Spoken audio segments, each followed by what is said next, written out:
ألهاكم التكاثر حتى زرتم المقابر كلا سوف تعلمون ثم كلا سوف تعلمون كلا لو تعلمون علم اليقين لترون الجحيم ثم لترونها عين اليقين ثم لتسألن يومئذ عن النعیم. قرآن میگوید شما مشغولید با جمع کردن دارایی، با شماریدن حساب ها، با مال و منصب داری، با مبلغ ها، با وظیفه ها، با بایگری ها تا آن دمی که به قبر نروید. اندیشه کنید کی باری آخر در جنازه بودید؟ مادر خود را دفن کردید، پدر خود را یا بابای خود را تقا را گر کردید، یا یگان دوست را یا همسر را یا شوهر خود را به خاک سپاریدید. به یاد بیار کی باری آخر در سر قبر بودی؟ کی زمان آن عزیزت را می دیدی که خنده می کرد یا گریه می کرد؟ زنده بود، کیبر می کرد، بای و با سواد بود، رد کننده و متکبر بود. هر گونه که نبود مردم در جنازه چی می کردند؟ چی رفتار؟ وقتی که وی را به تابوت گذاشتند با کفنش مردم چی می کردند؟ مگر لطیفه می گفتند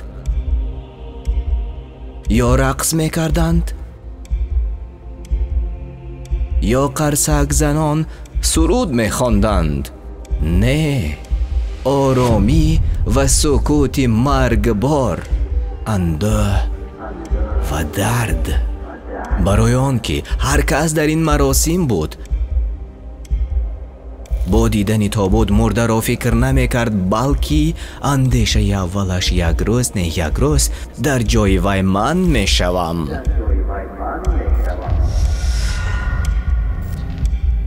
الله تعالی می فرماید هر یک از ما، هر یک از شما زبان درازی میکنید، کار میکنید تا ثروتمند شوید، خانه ها میخرید، ماشین ها، شرکت ها، چی کاری که نمیکنید؟ آن زمانی که به شما آفریدگار را، دین را، حیات را، اخلاق را یادرس میشوند، شما وقت ندارید. میگوید که من وقت ندارم، مشغولم، عموما به الله باور ندارم. این چی تکبری است تا آن دمی که به گورستان نرود. وقتی که در قبرستان قرار گرفتید و اگر شجاعت دارید و اگر جرأت کردید به نزد قبر رفته به خود سوال دهید مگر همین آخر 50-60 سال در مبارزه و سعی و کوشش، فتنه و فریب، در زناکاری و دست درازی، پریشانی در کار و با همین تمام تقدیر من همین، مرا نیز به این چقوری می فرارند.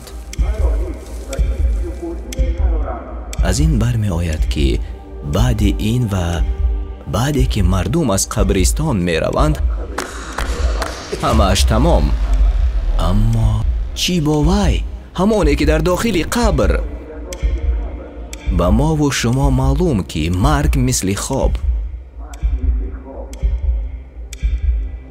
مردن مثل خواب است.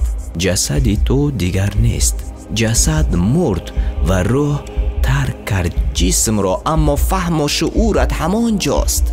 واقعا ما و شما برادر و خواهران کفن کردن و به قبر موندن را میفهمیم. ما میفهمیم. روح جسم را ترک گفت، دیگر نمیتوان فریاد زد، نمیتوان مراجعت کنی بگویی که مرا ترک نکنید.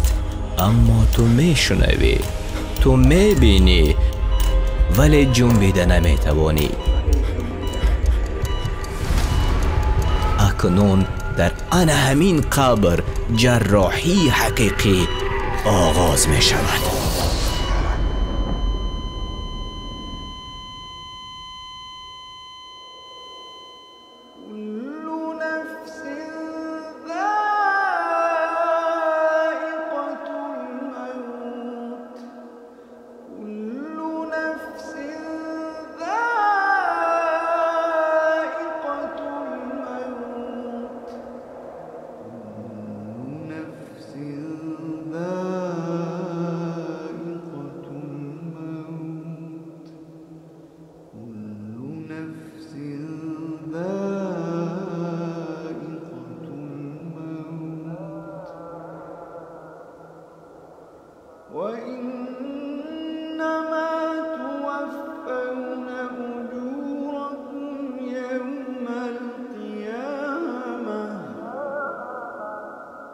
فمن